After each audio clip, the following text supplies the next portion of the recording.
സുഖല്ലേ? അപ്പോൾ വെക്കേഷൻ കഴിഞ്ഞ് സ്കൂളും കോളേജൊക്കെ സ്റ്റാർട്ട് ചെയ്തിട്ട് 1.5 ആഴ്ചയായി അല്ലേ? അപ്പോൾ എല്ലാ കൂട്ടുകാർക്കും പ്രയോജനം ചെയ്യുന്ന ഒന്നല്ല 2 ക്രാഫ്റ്റുകൾ നമുക്കിന്ന് കാണാം. അപ്പോൾ വീഡിയോ ഒന്ന് കണ്ടു നോക്കിയാലോ? ആദ്യം നമുക്ക് വേണ്ടത് ഇതുപോലത്തെ ഒരു പ്ലാസ്റ്റിക് കുപ്പിയാണ്. ആദ്യം ഇതിൻ്റെ ലേബലൊക്കെ നമുക്കൊന്ന് പൊളിച്ച് കളയാം. എന്നിട്ട് ഈ കുപ്പിയുടെ മോൾ ഭാഗം മാത്രം ഞാൻ ഇങ്ങനെ മുറിച്ച് മാറ്റിയിട്ടുണ്ട്. ഇനി ഇതിൻ്റെ അകത്ത് നമുക്കൊരു തുണി ഉപയോഗിച്ച് തുടച്ച് വൃത്തിയാക്കി എടുക്കാം. അപ്പോൾ കൂട്ടുകാരെ, നമ്മുടെ വീഡിയോ കാണുന്നതിനൊപ്പം തന്നെ നമ്മുടെ ചാനലൊന്ന് സബ്സ്ക്രൈബ് ചെയ്ത് സപ്പോർട്ട് ചെയ്യുമല്ലോ അല്ലേ? അങ്ങനെ നമ്മൾ കുപ്പി തുടച്ച് വൃത്തിയാക്കിയിട്ടുണ്ട്. ഇനി ഇതുപോലെ ഒരു കോട്ടൺ തുണി എടുത്തിട്ടുണ്ട്.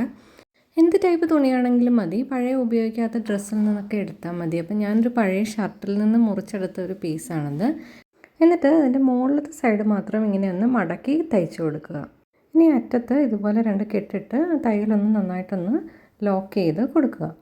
ഇനി ഇപ്പോൾ തയ്ച്ചതിൻ്റെ നേരെ ഓപ്പോസിറ്റ് സൈഡിൽ മടക്കൊന്നും വേണ്ട, ചുമ്മാ ഒരു സൈഡിൽ നിന്ന് മറ്റേ സൈഡ് വരെ ഇതുപോലെ ഒന്ന് തയ്ച്ച് വിടുക. എന്നിട്ട് 2 അറ്റത്തും നൂലിൻ്റെ കുറച്ച് തുമ്പിട്ടേക്കണം. ഇനി ഈ തുണി നമുക്ക് ഇതുപോലെ ഒന്ന് മടക്കിയെടുക്കണം. മടക്കിയെടുത്തിട്ട് ഈ 2 അറ്റം കൂടെ കൂടി ചേരുന്ന സ്ഥലത്തും ഇതുപോലെ ഒന്ന് ഒരുമിച്ച് തയ്ച്ച് കൊടുക്കുക. ഇപ്പോൾ നമ്മൾ താഴെ ഇട്ടിരുന്ന 2 നൂലറ്റവും ഒരുമിച്ച് വന്നിട്ടുണ്ട്. അത് രണ്ടും കൂടെ ഒന്ന് വലിച്ച് താഴ്ഭാഗം ഇതുപോലെ ഒന്ന് ഒരുമിച്ചാക്കി 2-3 കെട്ടിട്ട് നന്നായിട്ട് ഉറപ്പിച്ചെടുക്കുക. ഇനി അധികം വരുന്ന നൂലൊക്കെ നമുക്കൊന്ന് കട്ട് ചെയ്ത് മാറ്റാം. ഇനി നമുക്ക് ഇത് മൊത്തത്തിലൊന്ന് തിരിച്ചെടുക്കണം. തയ്യലെല്ലാം അകത്ത് പോകുന്ന രീതിയിൽ എല്ലാം ഒന്ന് തിരിച്ച് പുറത്തേക്ക് എടുക്കുക. അപ്പം നമുക്ക് ഇങ്ങനെ ഒരു പൗച്ച് പോലെ കിട്ടും. ഇനി അധികം പണിയൊന്നുമില്ല, വളരെ എളുപ്പമാണ്. നമ്മൾ നേരത്തെ കട്ട് ചെയ്ത് വൃത്തിയാക്കി വെച്ചിരുന്ന ആ ബോട്ടിലെടുക്കുക. എന്നിട്ട് ഇതിൻ്റെ ഉള്ളിലേക്ക് ഇങ്ങനെ ഒന്ന് വെച്ച് കൊടുക്കുക. നല്ലപോലെ ഒന്ന് വെച്ച് കൊടുക്കുക. ഒട്ടിക്കേണ്ട ആവശ്യമൊന്നുമില്ല, ചുമ്മാ വെച്ച് കൊടുത്താൽ മതി. നല്ല ടൈറ്റായിട്ട് അവിടെ ഇരുന്നോളും. ഇനി നമുക്ക് ഇതുപോലെ ഒരു റിബൺ വേണം. റിബൺ ഇല്ലെങ്കിൽ നല്ല ഭംഗിയുള്ള ചരടാണെങ്കിലും മതി, അല്ലെങ്കിൽ കമ്പിളി നൂലാണെങ്കിലും മതി. നമുക്കിതിൻ്റെ ഒരു സൈഡിൽ ഇങ്ങനെ ഒന്ന് പിൻ കുത്തി കൊടുത്തിട്ട് ഈ നേരത്തെ തയ്ച്ച് വെച്ച മുകളിൽ മടക്കി തയ്ച്ച ആ ഭാഗത്ത് ഇതുപോലെ ഒന്ന് കയറ്റിയെടുക്കാം. കൊച്ചു കൂട്ടുകാർ സൂചി നൂലൊക്കെ ഉപയോഗിക്കുമ്പോൾ മുതിർന്നവരുടെ സഹായം ഉറപ്പുവരുത്തണം കേട്ടോ. അപ്പോൾ എല്ലാവർക്കും വളരെ ഈസി ആയിട്ട് വളരെ കുറഞ്ഞ സമയം കൊണ്ട് ഒരു 5-10 മിനിറ്റ് കൊണ്ട് തന്നെ ചെയ്ത് തീർക്കാൻ പറ്റുന്ന ഒരു ക്രാഫ്റ്റാണത്. ക്രാഫ്റ്റ് മാത്രമല്ല, നമുക്ക് വളരെ യൂസ്ഫുൾ ആയിട്ടുള്ളൊരു കാര്യമാണ്. അപ്പം നമ്മുടെ റിബൺ ഇതിൻ്റെ അകത്ത് ഫുൾ കയറ്റി ഇറക്കി കഴിഞ്ഞു. ഇനി എന്ത് ചെയ്യുക? ഇനി വേറെ ഒന്നുമില്ല, ഇത്രയേ ഉള്ളൂ. ഇതൊന്ന് വലിച്ച് ടൈറ്റ് ചെയ്യുക. ഇങ്ങനെ ഒന്ന് നല്ല പൂ പോലെ ഒന്ന് കെട്ടിക്കൊടുക്കുക. അപ്പോൾ ഇത്രയേ ഉള്ളൂ, നമ്മുടെ ബോക്സ് റെഡി ആയിട്ടുണ്ട്. ഇനി നമുക്കിഷ്ടമുള്ളതെല്ലാം ഇതിൻ്റെ തിട്ട് വെക്കാം. വെറുതെ കടയിൽ പോയി നമുക്ക് വില കൊടുത്ത് ബോക്സ് വാങ്ങേണ്ട ആവശ്യമില്ല. നമുക്ക് ഇതുപോലെ ഉണ്ടാക്കിയെടുത്താൽ മതിയല്ലേ? ഇനി നമുക്ക് ഇഷ്ടമുള്ള പെൻസിലും പേന എല്ലാം ഇതിൻ്റെ തിട്ട് വെക്കുക. എന്നിട്ട് ഇതുപോലെ റിബൺ കൊണ്ട് കെട്ടി അടച്ച് സെക്യൂർ ചെയ്യുക. അപ്പോൾ ഇത്രയേ ഉള്ളൂ. നല്ല സിമ്പിളാണ്, ലൈറ്റ് വെയ്റ്റ് ആണ്. അങ്ങനെ നമ്മുടെ DIY ബോക്സ് റെഡി ആയി കഴിഞ്ഞു. ഇനി ഇത് സ്കൂളിലൊക്കെ കൊണ്ടുപോയി സ്കൂളിൽ താരമായിക്കോളൂ. രണ്ടാമത് നമ്മൾ ചെയ്യാൻ പോകുന്നതും ഇതുപോലെ തന്നെ വളരെ യൂസ്ഫുൾ ആയിട്ടുള്ളൊരു ക്രാഫ്റ്റാണ്. ഇപ്പം ഞാൻ ഇതുപോലെ ഒരു പഴയ പെർഫ്യൂമിൻ്റെ ഒരു ബോക്സാണ് എടുത്തിരിക്കുന്നത്. നമുക്ക് പല സാധനം വാങ്ങിക്കുമ്പോഴും ഇതുപോലത്തെ ബോക്സ് കിട്ടും അല്ലേ? അപ്പോൾ അത് നമുക്കൊന്ന് എടുക്കാം. ഇനി ഞാൻ ഇതിൻ്റെ മുകളിലത്തെ പോർഷൻ ഒന്ന് കട്ട് ചെയ്ത് കൊടുക്കുന്നുണ്ട്. ഇത്രയും ഹൈറ്റിൻ്റെ ആവശ്യമില്ല, അതുകൊണ്ടാണ് ഒന്ന് കട്ട് ചെയ്ത് മാറ്റുന്നത്.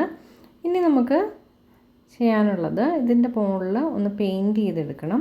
അപ്പോൾ ആദ്യം തന്നെ ഞാനൊരു വൈറ്റ് കോട്ട് കൊടുക്കുന്നുണ്ട്. കാരണം ഇതിൻ്റെ അടിയിൽ കുറേ റൈറ്റിങ്സ് ഒക്കെ ഉണ്ടല്ലോ, കുറേ പ്രിൻറ്റും റൈറ്റിങ്ങും ഒക്കെ ഉണ്ട്. അപ്പോൾ അതൊക്കെ നന്നായിട്ടൊന്ന് കവർ ചെയ്യാൻ വേണ്ടിയിട്ട് ആദ്യം ഒരു വൈറ്റ് കോട്ട് കൊടുത്തു. പിന്നെ ഇതുപോലെ ഒരു കട്ടിക്കടലാസ് എടുത്തിട്ട് ഈ ഷേപ്പിലൊന്ന് കട്ട് ചെയ്തെടുക്കുന്നുണ്ട്. നടുക്ക് ഒരു റെക്റ്റാങ്കിൾ ഷേപ്പും 2 സൈഡിലും ഒരു ട്രയാങ്കിളും വരുന്ന രീതിയിലാണ് വെട്ടിയെടുത്തേക്കുന്നത്. ഇനി നമുക്ക് ഇതിങ്ങനെ ഒന്ന് ഒട്ടിച്ച് കൊടുക്കാം. എന്നിട്ട് നമ്മൾ നേരത്തെ പെയിൻറ്റ് ചെയ്ത് വെച്ചിരിക്കുന്ന ബോക്സിൻ്റെ നടുക്കായിട്ട് ഇങ്ങനെ ഒന്ന് ഒട്ടിച്ച് കൊടുക്കാം. ഞാൻ ഇതുപോലെ തന്നെ ഒരു കട്ടിക്കടലാസ് എടുത്തിട്ട് അതിൻ്റെ അകത്ത് ഇങ്ങനെ ഒന്ന് വരച്ച് കൊടുക്കുന്നുണ്ട്. എന്നിട്ട് നമുക്ക് ഇതും ഒന്ന് കട്ട് ചെയ്ത് എടുക്കാം. അങ്ങനെ നമ്മളിത് കട്ട് ചെയ്ത് എടുത്തുകൊണ്ടിരിക്കുകയാണ്. അപ്പോൾ എന്താണ് ഉണ്ടാക്കുന്നതെന്ന് ആർക്കെങ്കിലും മനസ്സിലായിട്ടുണ്ടെങ്കിൽ ഒന്ന് കമൻറ്റ് ചെയ്തോളൂ കേട്ടോ.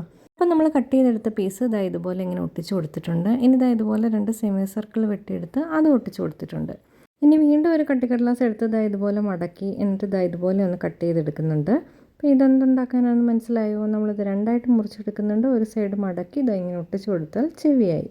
അങ്ങനെ നമ്മളൊരു ഫേസാണ് ചെയ്യുന്നത്. ഇനി നമുക്കത് മൊത്തം ഒന്ന് പെയിൻറ്റ് ചെയ്യാം. പെയിൻറ്റ് ചെയ്യാനായിട്ട് വൈറ്റ്, ബ്രൗണ്, അതുപോലെ തന്നെ റെഡ്, ഈ 3 കളറിൽ അക്രിലിക് പെയിൻറ്റ് ഞാനൊന്ന് മിക്സ് ചെയ്തെടുക്കുന്നുണ്ട്. അപ്പം നമുക്കൊരു ചെങ്കലിൻ്റെ നിറം അല്ലെങ്കിൽ കളിമണ്ണിൻ്റെ നിറം കിട്ടും. അപ്പോൾ ഇത് വെച്ചിട്ട് നമുക്ക് അതൊന്ന് പെയിൻറ്റ് ചെയ്തെടുക്കാം. അപ്പോൾ ഇതുപോലെ ചുമ്മാ അങ്ങ് പെയിൻറ്റ് ചെയ്ത് വിട്ടാൽ മതി. ഇങ്ങനെ പെയിൻറ്റ് ചെയ്തെടുക്കുന്നുണ്ട്. സാധാരണ ഒരു പെൻ സ്റ്റാൻഡ് കടയിൽ നിന്ന് വാങ്ങിക്കണമെങ്കിൽ എത്ര റേറ്റ് ആകും അല്ലേ? അപ്പോൾ ഇതുപോലെ ഇച്ചിരി ഡെക്കറേറ്റീവ് ആയിട്ടുള്ള ഒരു യുണീക്ക് ആയിട്ടുള്ള ഒരു പീസൊക്കെ കിട്ടണമെങ്കിൽ നമുക്ക് നല്ല റേറ്റ് തന്നെ കൊടുക്കണം. എന്നാൽ നമ്മൾ സ്വന്തമായിട്ട് ഉണ്ടാക്കിയെടുക്കുകയാണെങ്കിലോ, അത് ഇതുപോലത്തെ വേസ്റ്റ് മെറ്റീരിയൽസ് കൊണ്ടാണെങ്കിലോ നമ്മുടെ വീട്ടിൽ കുറച്ച് വേസ്റ്റ് കുറഞ്ഞ് കിട്ടും. പിന്നെ നമുക്ക് നല്ല റിലാക്സ് ആയിട്ട് കുറച്ച് സമയം ഇതിനു വേണ്ടി സ്പെൻഡ് ചെയ്യാം. ഫൈനൽ ഔട്ട്പുട്ട് ആണെങ്കിലോ നമുക്ക് നല്ലൊരു സാറ്റിസ്ഫാക്ഷൻ തരികയും ചെയ്യും. അപ്പോൾ ഇതുപോലത്തെ ക്രാഫ്റ്റ്സ് എന്തായാലും കൂട്ടുകാരൊക്കെ ചെയ്ത് ട്രൈ ചെയ്യണം. ഞാൻ ഇതിൻ്റെ 4 സൈഡും ഒന്ന് പെയിൻറ്റ് ചെയ്ത് കംപ്ലീറ്റ് ചെയ്തെടുക്കുന്നുണ്ട്. അതുപോലെ തന്നെ താഴത്തും പെയിൻറ്റ് ചെയ്യുന്നുണ്ട്. പിന്നെ ഇതിൻ്റെ ഉള്ളിലും ഒന്ന് പെയിൻറ്റ് ചെയ്തെടുക്കണം കേട്ടോ. അപ്പോൾ പുറത്ത് പെയിൻറ്റിംഗ് ഒക്കെ നല്ല ഉണങ്ങി കിട്ടിയിട്ടുണ്ട്. അപ്പോൾ നമുക്ക് ഇനി ഇതിൻ്റെ മുകളിൽ ഒരു ഫിനിഷിങ് വർക്ക് കൊടുക്കാം. മുകളിൽ എന്തെങ്കിലും ഒരു കയറ് വല്ലതും ഒട്ടിക്കണമെന്ന് വിചാരിച്ചുള്ളൂ. അപ്പോൾ ഞാൻ നോക്കിയപ്പോൾ നേരത്തെ കട്ട് ചെയ്ത് വെച്ച ആ എക്സ്ട്രാ പീസ് ഉണ്ടല്ലോ, അത് നല്ലതാണെന്ന് തോന്നി. അങ്ങനെ അത് ഒട്ടിച്ചു കൊടുത്തു. അപ്പോൾ ഇതാണ് നമ്മുടെ പെൻ ഹോൾഡറിൻ്റെ ഫൈനൽ ലുക്ക്.